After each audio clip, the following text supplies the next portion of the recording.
এবার টাইগারদের যে দুই ক্রিকেটারকে বাদ দিয়ে বাংলাদেশ পরবর্তী পরিকল্পনা করতে নির্দেশ দিল গিলক্রিস্ট। ৩ জয় ও ৩ হার এবারের বিশ্বকাপে এখন পর্যন্ত এটাই বাংলাদেশের জয় পরাজয়ের খতিয়ান।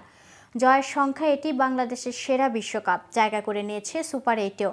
তবে জয় পরাজয়কে একপাশে সরিয়ে ব্যাটে বলে খেলোয়াড়দেরকে পারফরমেন্স বিচারে বসে হতাশ হতে হয়। বোলিংয়ে তাও রিশাদ হোসেন, তানজিম সাকিব ঔজ্জ্বল্য ছাড়লেও ব্যাটিং উইকেটেও ব্যর্থ টাইগার ব্যাটাররা। সুপার 8-এ 2 ম্যাচে লজ্জাজনক হার দেখতে হয়েছে টাইগারদের। সাকিব মাহমুদুল্লাহর কথা না ভেবেই তরুণদের অগ্রাধিকার দিতে কোন যুক্তিতে এমন কথা বললেন গিলক্রিস্ট? এর পেছনে যুক্তি কি? এই বিষয়ে আরও বিস্তারিত নিয়ে আপনাদের সাথে আছে আমি মিথিলা।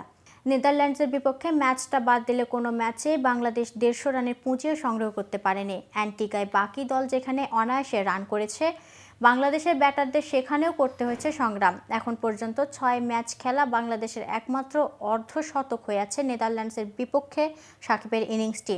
ওই ইনিংস বাদ দিলে নামের প্রতি সুবিচার করতে পারেননি কোনো ব্যাটারি।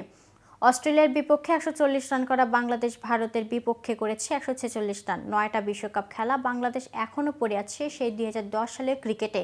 বাংলাদেশ এখনও জুনিয়রদের নেই, সামনের দিকে তাকানো উচিত বলে মনে করেন অস্ট্রেলিয়ার কিংবদন্তি অ্যাডাম গিলক্রিস্ট।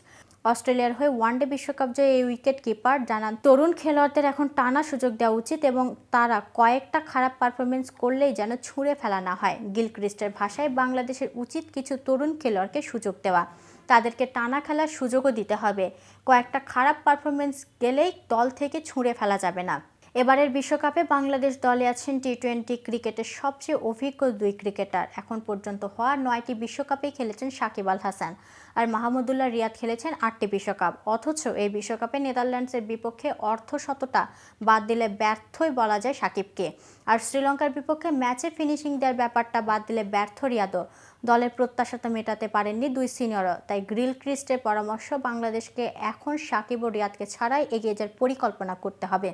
তিনি বলেন, বাংলাদেশ দলে কারা ভিত্তি হবে সেটি তাদের ঠিক করতে হবে। দলের নেতা কে হবে, কাদেরকে সাথে নিয়ে এগিয়ে যাবে, এসব ভাবার সময় এখন।